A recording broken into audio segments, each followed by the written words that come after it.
Evet arkadaşlar, ani gelişen, daha doğrusu planda olmayan bir mutfak temizliği yaptım. Şu fayansları falan hepsini gördünüz zaten, sildim. Birkaç yerde şarj bitti arkadaşlar. Hafıza doldu. Kartı çıkardım, taktım falan. Oralarda birazcık geçişler olmuş olabilir aralarda. Onun kusuruna bakmayın lütfen. Her yeri güzelce sildim arkadaşlar. Tezgahım zaten, ocağım da bayağı kirlenmişti. Ocağımı da temizledim. Ocağımı normal pirille temizliyorum. Bayağı köpürtüyorum. Islak bezle sildiğim halde aslında tamamen üstünden tekrar mikrofiber bezle geçmesem de parlıyor. Ama ben yine de mikrofiber bezle de geçiyorum. Böyle daha suyunu alayım, daha parlak dursun istediğim için. Bu şekilde de tertemiz oluyor zaten. Sonrasında parçalarını da yıkadım ocağımın. Gördüğünüz gibi yoruldum biraz arkadaşlar. Sırtımda ağrıdı orada sürekli bir şeyler yapmaktan. Kahve köşemi diyeyim, yani şurası kahve yapma köşem olduğu için benim kahve köşemi de temizlemiş oldum. Gibi zaten siyah. Üstü siyah olduğu için aşırı derecede toz gösteriyor. Yani ben şu an sildim ama yarın gösteririm size yine tozunu. Aynı şekilde olacak şu anki gibi. Yine de yağ sıçramıştır falan diye ocaktan üstlerini bir güzel çamaşır suyu spreyiyle sildim arkadaşlar. Domestos spreyiyle sildim. Ondan sonrasında yine aynı şekilde kahve kutularımı falan filan da sildim. Buraları da temizledim. Şuradaki yağdanlama makine atacağım. Önden üstündeki yağları falan terledim arkadaşlar. Yağlar çıksın diye. Orayı da temizlemiş oldum. Yani çok güzel bir şekilde mutfak temizliğim yapılmış oldu.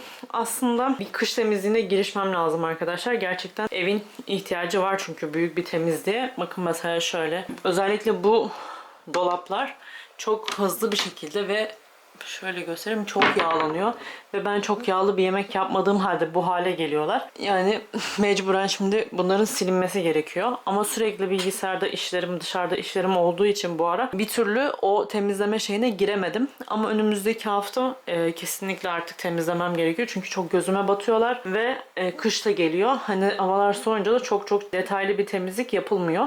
Hemen üstten o zaman da parlatıcılarla ya da bu deterjan fıs fıs temizleyicilerle falan silerim, temizlerim ama şu anda detaylı bir temizlik istiyor burası. Şimdi arkadaşlar aslında yatak odasını toplayacaktım. Yatak odam da dağınık. Dediğim gibi sabahta eşyalarım, yıkanmış eşyalarım falan attım hemen yere. Katlamadım. Katlanması gereken eşyalar var ve yerleri süpürülmesi gerekiyor.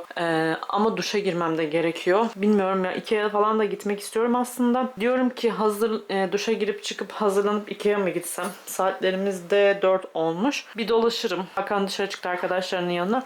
Belki ben de dışarıda yemeğimi yiyip öyle gelirim diye düşündüm. O da Hakan da dışarıda yer, belki arkadaşlarla ararım ya da ben yersem sen de ye dışarıda, evde yemeyelim falan diye. Yani şu anda kararsız olduğum için hani net bir şey yok. Çünkü tatlı falan yapacaktım ama planlarım değişti.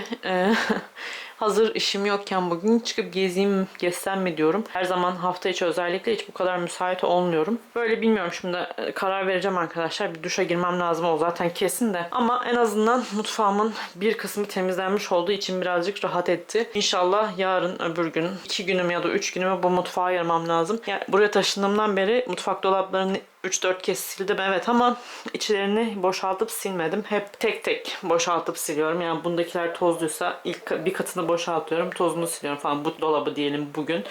2 hafta sonra şu dolapta bir şey varsa onu çıkartıp siliyorum. Hani tek tek silmiş oldum hep. Bir anda silmedim hepsini. Öyle bir bütün dolapları da indirip temizlik yapmak istiyorum ama yani şimdi mutfak, büyük mutfak çok güzel, okey, ama temizliği gerçekten çok zor ve çok uzun sürüyor. Ben buna en az bir haftamı ayırmam gerekiyor. Yani en az bir hafta bütün ev temizliğine, hatta 2-3 gün sadece mutfak sürer. Hadi diğer yerler bir gün sürse arkadaşlar. Yani bir hafta 10 gün sadece temizliğe, kış temizliğine ayırmam gerekecek.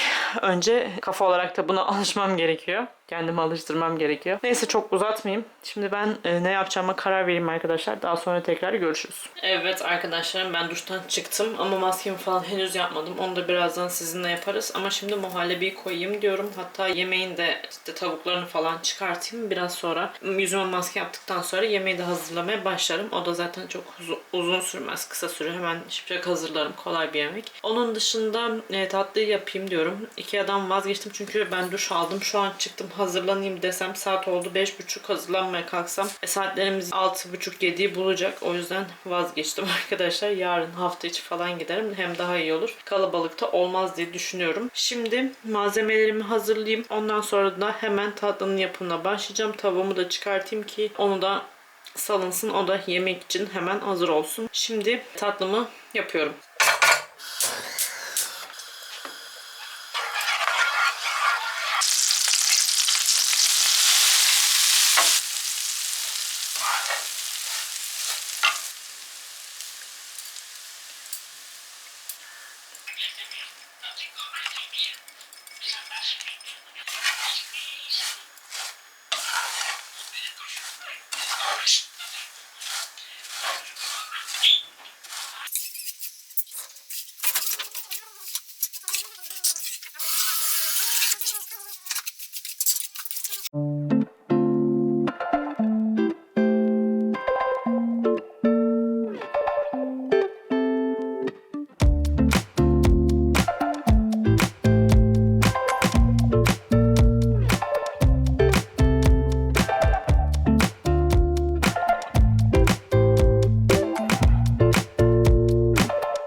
Arkadaşlarım artık videomu burada sonlandırıyorum. Çünkü şehir dışından kuzenlerim geldi. Geliyorlar daha doğrusu. Hemen hızlıca temizliğimi yaptım bu sebepten ötürü. Videonun uzunluğu da gayet yeterli olduğunu düşünüyorum. Bir sonraki videolarda görüşmek üzere inşallah. Beni buraya kadar izlediyseniz ve videomu beğendiyseniz beğenmeyi, kanalıma hala abone değilseniz abone olmayı lütfen ama lütfen unutmayın. Görüşmek üzere, hoşça kalın.